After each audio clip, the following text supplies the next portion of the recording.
Hey, what's up, everybody? We are checking out today Splinter Cell Conviction, and I am joined by Max Billon, and you, sir, are the creative director on the game. Thank you for taking some time to talk to us. Thanks for having me. So, it's been kind of a long, strange trip for this game because you announced it a number of years ago, and then you kind of pulled it back, and I guess you guys pretty much went back to the drawing board. Is that right?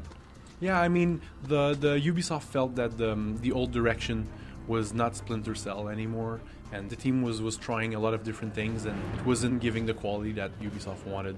So when I joined the project, about 2 months after I joined, we decided to change the direction and to really focus on Sam, focus on stealth action, and change a bit the way we were designing stealth to make it something that was more dynamic, more fluid, and that gave the new direction. Yeah. What can you tell us about that original direction, just in terms of design? How was it kind of similar to and different from what you ended up going with?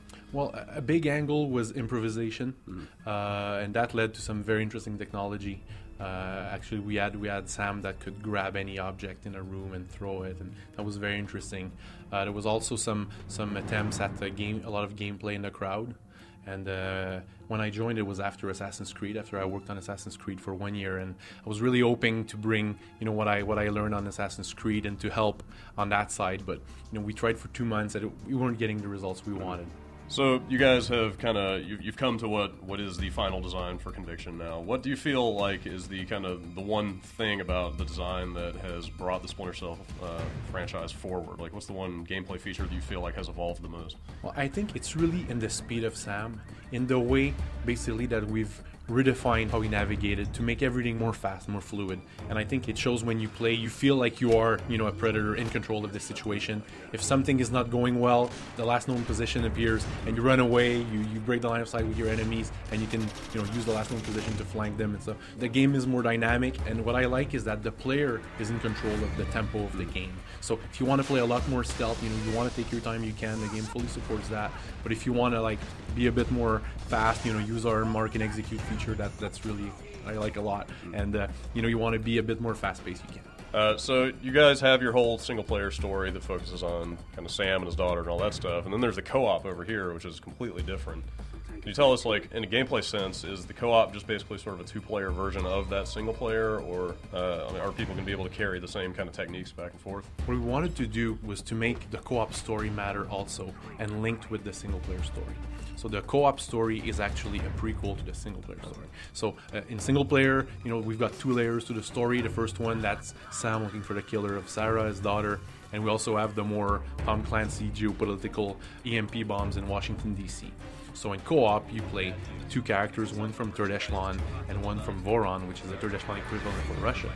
Actually, these guys are involved in how those EMP bombs came from Russia to the United States. The story was built that way. Okay. It was built so that you would play single player first, and then you would play co-op, and we were having fun with that. So there's a couple of things that you're gonna you're gonna learn some things for single player while playing co-op and vice versa. Okay. So it's really the prequel to the single player. Well, obviously, Splinter Cell, the last couple of iterations, had some pretty wild competitive multiplayer.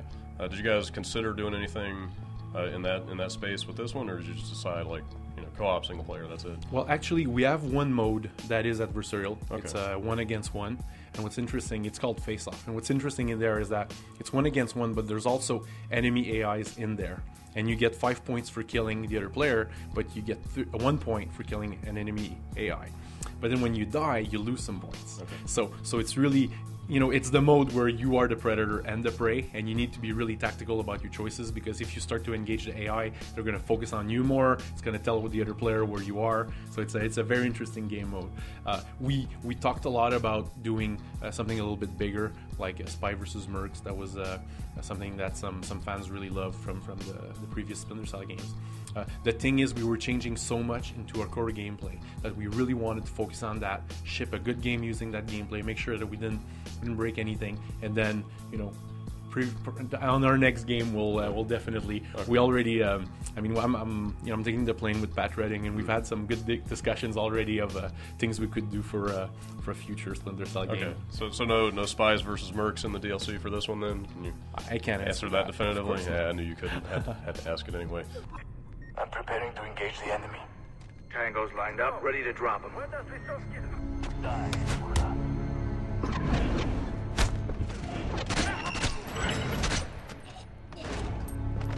So I was playing the preview build in there, and I had, in addition to like an Xbox achievement, I also had the little Uplay achievement pop up, which is, I guess, kind of your sort of customer rewards program. Can you give us an idea of what is that going to do in terms of like what you get out of the game? Does that unlock new features as you achieve those things? Or? Yeah, exactly. And what's cool, what I like about Uplay is that it's also cross-game. So if you've got like some points that you got from Assassin's Creed 2, you can come and spend them in Conviction. So I like that a lot.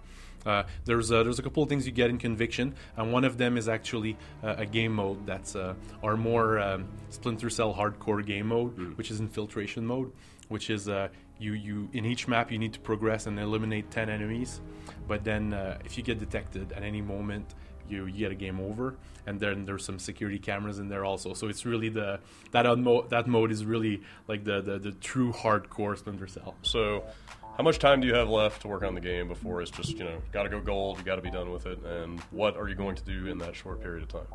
Well, me, I'm not doing anything. They put me on a plane. They told me, Max, you're done. Okay. And that's it. I mean, right now the team in Montreal, it's mostly the engineers and the technical directors that are just like fixing the last bugs that we have, and we're getting really ready to submit to Microsoft. So it's the last moments, and they kicked me out. I was creating some noise apparently. Tried to take out too many guys from the airfield, perhaps. Yeah. Cool. Well, congrats on almost getting it out the door, and we'll look forward to seeing it soon. Thank you very much. Thanks. When it's light, you can't see into a place that's dark. But when it's dark, you can see what's around you much better. Really? Really. So if there's monsters or bad people around, you can see them. And if you're in the dark, they can't see you. Send back up now! On the way!